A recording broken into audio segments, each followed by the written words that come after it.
ሰላም የተደበቀውን ድብቅ ሚስጥር አወቀች። የቃል ማንነት የአቶ በኃይሉን ማስክ ደረሰችበት።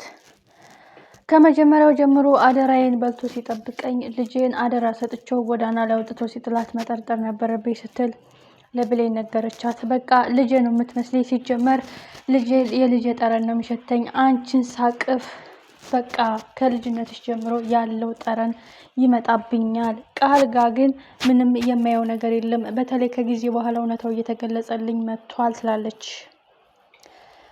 በስተመጨረሻም ዳግምና ብሌን ተለያዩ። እሷም ወንድሜ ነህ፣ ዝምድናችን ይበልጣል የገነት ልጅ እስከሆንክ፣ እሷ ደግሞ ለእኔ እናቴ ናት፣ ባትወልደኝ ማሳድጋኛለች። ስለዚህ እንዲሁ ይሻላል። ሲጀመር አንተ ስሜታዊ የሆንክም ነው፣ ትንሽ ራስን ማስተካከልም አለብህ። በቀል ከፈጣሪ ነው እንጂ በቀል በእጅህ በጉልበትህ አይደለም። ደጋግሜ ነግሬሃለሁ። ለሰው መልካም ስትሆን ፈጣሪ አንተን ይደግፍሃል። በቀል በበቀል አይመለስም። በቀል በይሉንታ ነው እንጂ በቀል በጸሎት ነው እንጂ በቀል ፈጣሪ ልቦናቸው እንዲመልስላቸው መጸለይ ነው እንጂ እኔ ጉልበት አለኝ አቅም አለኝ ብለህ እሱ ጋር መፎካከር የለብህም። አደገኛና ወንጀለኛ ሰው እንደሆነ እያወቅ እንዴት ታደርጋለህ? በማለት በአቶ በኃይሉ ሰበብ የተጋጩት ዳግምና ብሌን አሁንም እንደዛው ናቸው። ይሄን አጋጣሚ ተጠቅማ እሳቱን ያቀጣጠለችው ብሌን ከንፈሬን ግጥም አድርጎ ሳመኝ፣ አንቺ እኮ ሰራተኛ ስለሆንሽ ነው፣ ስለዚህ ወንድሜ ነው ብትይም ለእኔ ዳሪልኝ፣ ግድ የለም አንቺን እኮ አይፈልግሽም፣ አንቺ ነሽ እሱን የምትከተው እያለች እሳቱን የምታቀጣጠለው ቃል። ምናልባት በዚህ ህልክና በዚህ አጋጣሚ ብሌንና ዳግም ይታረቁ ይሆን ወይስ ብሌን ሳሚ ካመለጠ እምነግርሽ እውነታ እማስረዳሽ ሀቅ የተዳፈነ ሚስጥር የተደፈነ የተቀበረ እውነት አለ፣ ስለ እናትሽ አውቃለሁ፣ ስለዚህ ልነግርሽ እፈልጋለሁ፣ እሱን ከፈለግሽ ደግሞ የኔን የፍቅር ቃል ልትቀበይ ትችያለሽ ብሎም እንግዲህ ድርድር ሊሰጣት ይችላል። ግን ብሌን ቆም ብላ ብታስብ፣ ሰላምም ቆም ብሎ ቢያስቡ የብሌን እናት ማናት፣ የሰላም ልጅ ማናት ብላ ብሌን ማሰብ ትችል ነበረ። ሰላምም የኔ ልጅ ብሌን ነበር የምትባለው፣ ለምን አሁን ቃል መባል ጀመረች? ሲጀመር የብሌንን እናትስ ለምን መቀየር ፈለጉ? ያልሆነችውን ሆናለች ብለው ለምን ማምጣት አስፈለጉ? ከዚህ ጀርባ ምንድን ነው ያለው ብለው መጠርጠርና ነገሮችን ማስኬድ ይችሉ ነበር። እነሱ ግን እያድበሰበሱት ነው።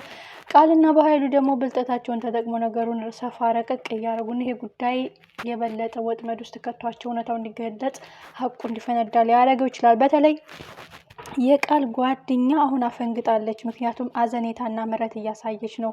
ምክንያቱም ቃል ልታስገድላትና ልታስወግዳት እንደነበረ፣ ለምን ብር ትጠይቀኛለች፣ ለምን እንዴት ስላለ፣ ለምን ሚስጥሬን አወቀች የሚለው ነገር ስላታሰባት የማስወገድ እቅድ እንዳላትና ሳሚ እንደ አንቺን ባስወግድ የማገኘው ነገር የለም የማጣውም ነገር የለም፣ ስለዚህ ከአንቺ ጋር ምንም ችግር የለብኝም፣ ግን የምታረጊልኝ ነገር የቃልን የየቀን እንቅስቃሴ ትነግሪኛለች በማለት እንደተዋት እናስታውሳለን። እሷም ይሄንን እኔ ሚስጥሬ ነው ብዬ በብር ተስማምተን ብመጣም እሷ ግን በቁሜ ቀበረችኝ፣ አሳልፋ ለነፍሰ ገዳይ ሰጠችኝ በማለት ቀን እየቆጠረችላት ነው። ምክንያቱም ከአሁን በኋላ ደግሞ ምናልባት ለዳግም እናቱን ያለ ጥፋቷ ሌባ ያለ ኃጢአቷ በደለኛ ናት በማለት እዛ ቤት እያመጫጨቁ ሊያስወጧት ሲል ነገሩን ከተረዳች በኋላ ምን ያህል ክፉና ራስ ወዳድ ቃል እንደሆነች ነው የተረዳችው።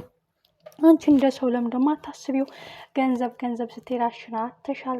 ገንዘብ ስትይ ራስ ወዳድ ሆነሻል። ሰዎችን እያስለቀሽ የምታመጪው ነገር ሰላምሽን አሳጥቶ እንቅልፍሽን ይነሳሻል።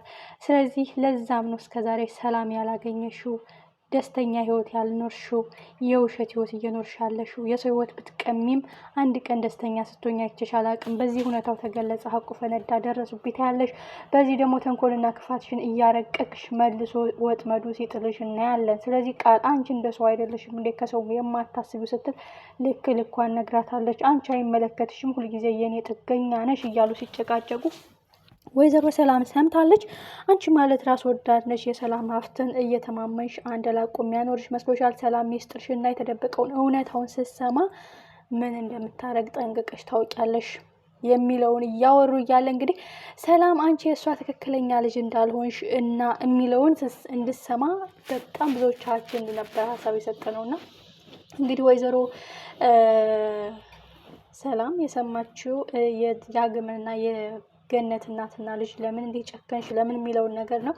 ትንሽ 3 ደቂቃ ቀደም ብላ ቢሆን ሁሉንም ተሰማ ነበረ ማለት ነው። ስለዚህ የጊዜ ጉዳይ ነው እንጂ እውነታው መገለጹ ሀቁ መፈንዳቱ የማይቀር ጉዳይ ነው። በየቀኑ አዳዲስ ነገር፣ በየቀኑ የቃልን ተንኮል፣ ክፋት፣ እልክ፣ ትዕቢተኝነትና ራስ ወዳድነት ተረድታለች። የብሌንን ንጹህነት ሁልጊዜ ጥፋተኛ ወንጀለኛ የምታረጋት ሁልጊዜ ያለ ምክንያት ይመስላት ነበረ። ግን አሁን በትክክል ተረድታታለች ስለምትጠላትና ራስ ወዳድ ስለሆነ። ስለዚህ ቆም ብላ ብታስብ ወይዘሮ ሰላም የሆነ ቀን ቃል ልትገልሽ ነው ሻዩን ያቀያየርኩት እኔ ራሴ አውቄ ነው ብላ ሳለ የዛን ቀን በጥፊ ስትመታት ያንን ወይዘሮ ሰላም ማስታወስ ትችላለች ማለት ነው። ስለዚህ ቃል ብሌንን እንደዛ ጥምት ያደረገቻት ተንኮልና ክፋቷን ስላወቀችበት ሁኔታውን ስለደረሰችበት ነው። ስለዚህ ምንድን ነው ጉዳዩ ብላ ወደኋላ ተመልሳ ብታስታውስ እትዬ አትብሊው የበላሽውን ትፊው ወይም ሻዩን አትጠጪ እያለች እንግዲህ ሻዩንም አንድ ቀን የቃልን ሻይ ከሰላም ጋር ቀያይራ ቃል እንድትታመም አድርጋለች። የዛን ቀንም እንግዲህ ያንን ብታስታውስ ሰላም ምን ያህል በህይወቷ ከባድ ነገር እንዳተረፈቻት ከስንት ጉድ እንዳወጣቻት ብሌን መረዳት ትጀምራለች ማለት ነው። ምክንያቱም ብሌን እውነታውን ስላወቀች ሀቁ ስለተገለጸላት እናቷ እንደሆነ ባታውቅም እናቷን ከስንት ሞት እንዳተረፈቻት የዛ ጊዜ እውነታው ሲወጣ በቃ ደስተኛ ነው የምትሆነው ብሌን። በቃ እንኳንም ተጋፈጥኩኝ እኔ ባለቅስም እናቴ ብትሰቃይም እንኳንም ከስር ከስር ተንከራተትኩኝ። ምክንያቱም ብዙ ጊዜ ታድጊያታለሁ ጨክኜ በወጣ ኑሮ እስከዛሬ ገሏን ነበር ትላለች። እና በዛም አለ በዚህ እንግዲህ ትልቁ ጉዳይ አሁን አቶ በኃይሉ ማን ወጋህ የሚለው ጥያቄ ቃል እጅ ላይ ገብቷል። ዳግም እንደወጋው ደግሞ ቃል ሰላም እንድትሰማ ትፈልጋለች። እውነት ይሄንን ከተናገረች በጣም አሪፍ ነው። ምክንያቱም በሉ ለምን ወጋው ሲባል በልጅነቴ እናትና እኔን አለያይቶ ህፃናቶችን እየሰረቀ ይሸጥ ነበረ። በልጅነቴ የጉልበት ብዝበዛ ለባለሀብቶች ሽጦ ልጅነቴን አሳጥቶ ቤተሰቦችን ቀምቶ ደስታዬን ነጥቆ ስንከራተት ኑሬ እሱን እየተከተልኩኝ የእናት አባቴን ዱካ አገኛለሁ ብዬ በስተመጨረሻ ተገናኘሁኝ ብሎ ሲነግራት ሰላም የተቋጠረው ቋጠሮ የሚፈታላት የተደበቀው ሚስጥር የሚገለጽላት ይመስለኛል እንጂ ሰላም አሁን የምትፈልገው ማመን ሳይሆን መረጃ ነው። ብዙ ጊዜ የሆነ ነገር ይነገራታል፣ ግን ማስረጃ አላችሁ ወይ መረጃ አላችሁ የሚለው ጉዳይ ነው። ከዚህ በጥንቃቄ ዳግምና ብሌን ከአሁን በኋላ መረጃ በማስረጃ ይዘው ነው መገኘት ያለባቸው ብዬ ነው ማስበው። ከአሁን በኋላ ዳግምም አቶ በኃይሉን በቀላሉ ይተዋል ብያለሁ።